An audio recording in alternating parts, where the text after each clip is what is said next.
First, start with last week, going back to the bye week, as John said. And typically in a bye week, we would normally take a few days off. We would kind of get ready for the second half of the season, but being that we're going into our last game of the season in a shortened season, I still thought it was very, very important and imperative for us to have a good, solid week of practice. And being that Army was the next opponent, we had a good opportunity to be able to go against each other and go good on good. And that's exactly what we did. So we took Sunday off, but we came back on Tuesday, Wednesday, and Thursday and had good, live, spirited practices, probably the best practices that we've had all year long. And I think a lot of it was things that we needed to probably get accomplished in camp that we just didn't have the time to. We weren't ready for at the time. We weren't probably conditioned enough during camp to get that done. So I thought we had some fairly physical practices and preparations for this week's game leading up into it. So all the way through, all the way up until Friday. The other thing that we typically would do on a bye week is get out and recruit. Since it was a dead period right now, we were all in the office, so it was another good opportunity for us to be able to do some self-scouting and taking a look at what we're doing and seeing how we can improve. And we know that every single practice is going to help us improve for our spring season coming up here in a few months. So all of it was very, very positive. It was very good. So we practiced Tuesday, Wednesday, Thursday, Friday, Saturday. We practiced it again yesterday. Today we'll be off, and then we'll start our preparations again on Tuesday and preparations for our departure on Friday afternoon. Being that we're going to be cut short about a day on Friday, we wanted to get a day ahead. So yesterday's practice was a little bit more than it traditionally would be. Looking at this Army football team, very familiar with them. I watch them quite a bit in the off season. Watch them quite a bit when they're on TV. I watch them on Saturday. Both sides of the ball, they're very, very well coached, as you would expect. Very disciplined. They don't hurt themselves very often. They don't turn the ball over much. Very few penalties, very few pre-snap penalties, and those are the ones that drive you insane. I think he does a good job coaching those guys and getting those guys into position. Particularly on the defensive side, they run to the ball very well. I think they're well coached in that regard too. They play pretty fast. They know what they're doing, and of course they've got a good scheme. We're very familiar with them on the defensive side, as they've got 3 Wofford guys on the staff, and then of course on the offensive side, as they've got 3 or 4 Georgia Southern guys over there at one time or another that have been there. So very familiar with the SoCon. A lot of those guys are good friends of ours. We're looking forward to getting up there. Of course, I'm looking forward to returning home, back to the Hudson Valley, and showing our kids what it's like to be able to play an academy on the banks of the Hudson. So with that, I'll open it up for questions.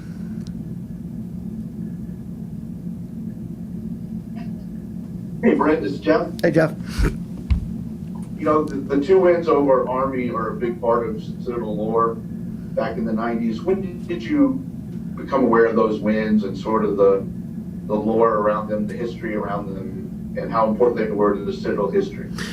Well, ever since we got hired here, and I've always kind of given Coach Taft the credit that he deserves for everything that he has done here, everything that he did here. And, of course, he was the head coach for those 2 teams. Coming from Army, I knew those 2 wins were very important for him. He, too, is a New York guy from the Albany area. So when I got here, I found out a lot about Coach Taft. I had known who he was, but found out a lot about what he meant to the Citadel. And, of course, being a part of those 9 FBS wins that he's got, he was a huge part of a lot of those wins. And so I think he's those 2 wins that he had against the Army were two big wins, and 2 big wins for him for sure. Were you an Army football fan growing up? I was. Yeah, so we only had one FBS team, and that was Army. And I can remember now in the early 90s when Coach Taft was here, I was in high school at that time. So we really didn't get a chance to come over and watch too many Army games. But in the late 80s, when I was just before the high school, in 84, 85, 86, we used to go to quite a bit of West Point games. And really up until about a few years ago, my dad's 2 sisters, my aunts, had season tickets to Army. You ended up going to Norwich, which is a military academy. Did you have hopes of going to West Point? Hopes, but they were only dreams, because my grades certainly didn't reflect the ability to get into West Point. But I knew a few guys that had grown up in neighboring towns that had gone, and a couple had gone on to play there. and I had always admired them, and I always followed them. And to this day, I follow them. Anthony Noto as being one. He played for FDR, which was in Hyde Park, which is the next town over from us. When you watch another option team like Army, do you try to learn some stuff every time you do that? Absolutely. You learn how they attack defenses. You learn what he's looking at. You try to decipher, what is going on in his thought process there. Does he want to try to keep the ball safe here? Is he just trying to get a first down? Is he playing for fourth down? These are all the things that Brent does a good job with up there at Army. He controls the game fairly well. He'll do a good job with his formations. And that's probably why over the last about 3 or 4 years, we've gotten pretty close with those guys. We've gone up to visit them a couple times. They've been down here a few times. So very familiar with them. I think they do an outstanding job of not only coaching their guys, but also their scheme. You talked to your guys this week about those 2 wins over Army and what they mean to the Citadel and the chance to do it again? Yeah, we will. We will probably talk about it when we get up there. A little bit when we're more focused on the game that is immediate to us. Right now, we're probably more focused on our preparation and ourselves. And I think going into this week, we're going to continue to do some more self-servicing so that way we can get a good live look and continue our preparation, because this is a very quick, fast, well-executing offensive football team we're about to face. Thank you, Brent. Thanks, Jeff. Coach, as you discuss some of those memories going to West Point, going to those games, going back to New York this week, what's this one going to mean to you in terms of the opportunity to coach on that sideline to a place that you've been so many times? I'm sure it has to be special with this all coming together here. It will be. It definitely will be. It's changed so much since when I grew up there, and I went to Jim Young football camp there and spent a week there. The home side is about the same, but everything else around it has changed so much that it's amazing to see the progress that they've made, not only within their facilities but also their football program. When Coach was there, they did a great job, and hit a little bit of a downward cycle. But I think ever since Coach Monken has been there, they've picked the thing back up again, and it's great to see Army back on top again. I've become a big fan of the Naval Academy as well, so very, very interested to watch those 2 games. But I'm really excited to get back home and have an opportunity to be able to coach in that atmosphere and that on that campus. Unfortunately, hopefully I'll have another opportunity to go back there when there will be more fans in the stand. Yeah, will you get to see any family on this trip at all, or will you be able to be around and support y'all? Probably not. It's going to be pretty tight. We're staying on campus, and it's I think what they're trying to do is kind of similar to what we're trying to do here, and that's protect the campus as much as they can, so that way they can continue on with their mission as we're doing here. So it'll be difficult, it'll be challenging. At least I know, not only for my family, but for the fans, that we'll have at least national TV coverage on CBS Sports. Yeah, that's a big advantage out of it all, and I'm sure this could be something too where, as this matchup came together late, would you be excited for a more regular series to take place where you guys head up to New York, or you have something more on a consistent basis with one of the bigger military academies there at either West Point or Annapolis? Yeah, we would, and I particularly like this matchup here, but we would definitely be interested, and probably more so for our fans.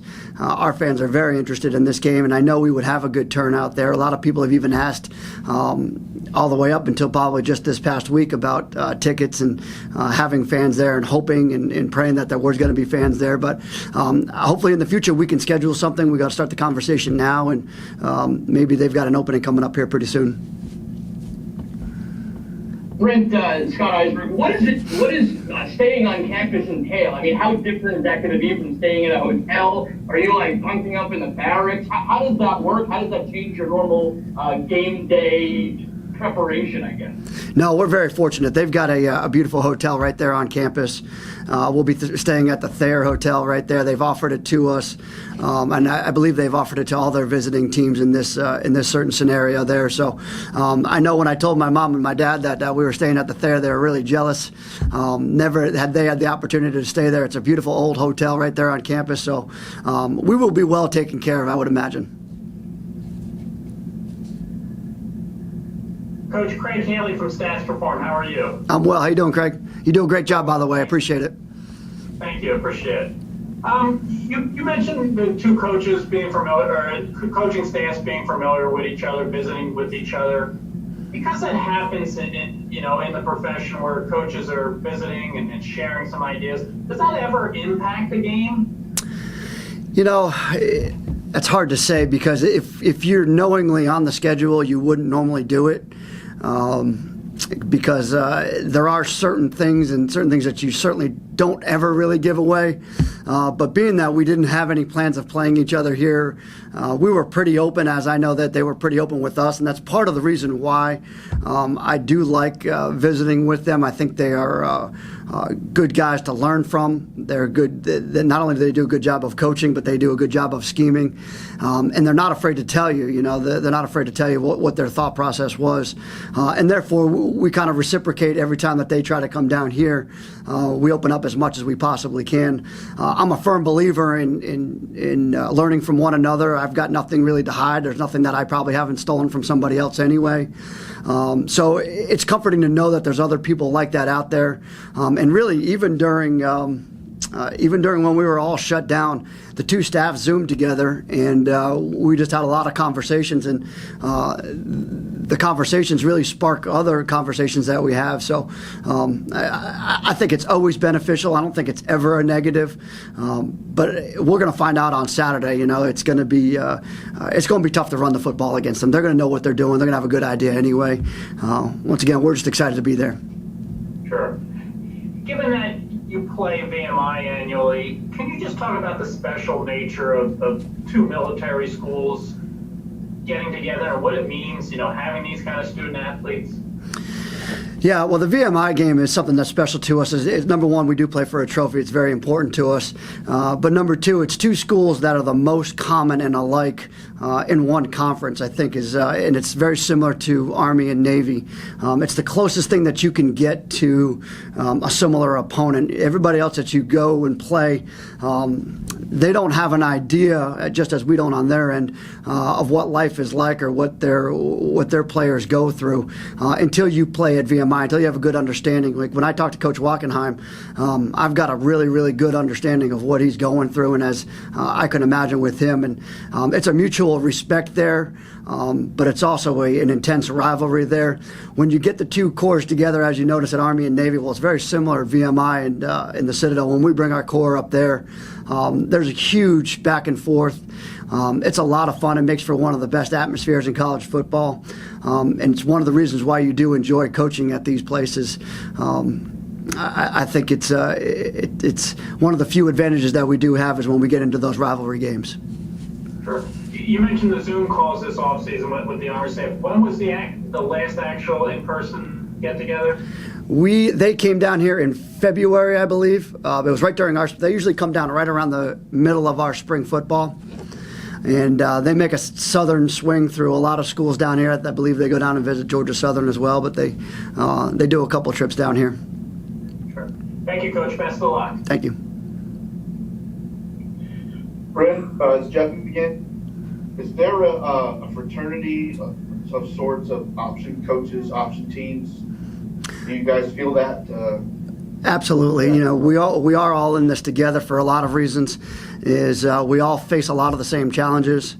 Not one of us is really at a huge advantage at any of our places.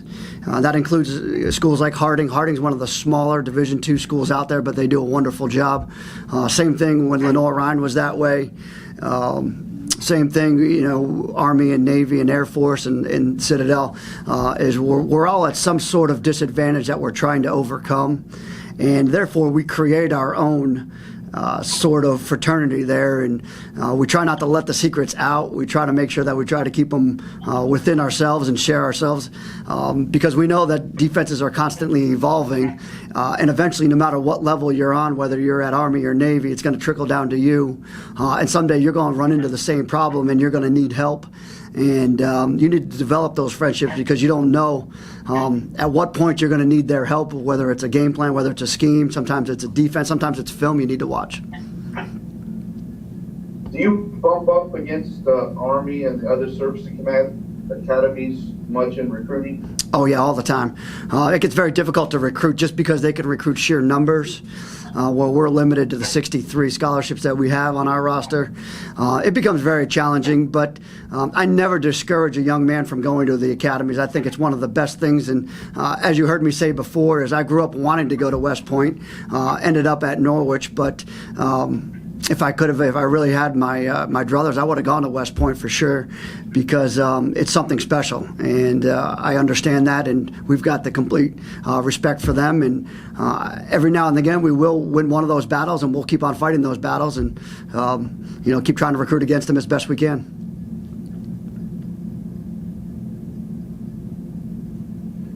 Coach, it's Greg back here. With this being the last game of the fall season, is there an ideal circumstance to when the clock hits zero there at West Point on Saturday, to where you hope this team shows something there and learn something through these practices, these games, the completion of this fall journey to when the spring season starts? Where do you hope your team will be by the end of this game? Well, Greg, we're already there, really. Just the fact that we've proven that we can play. We have gotten a lot better, and I've said this every single week.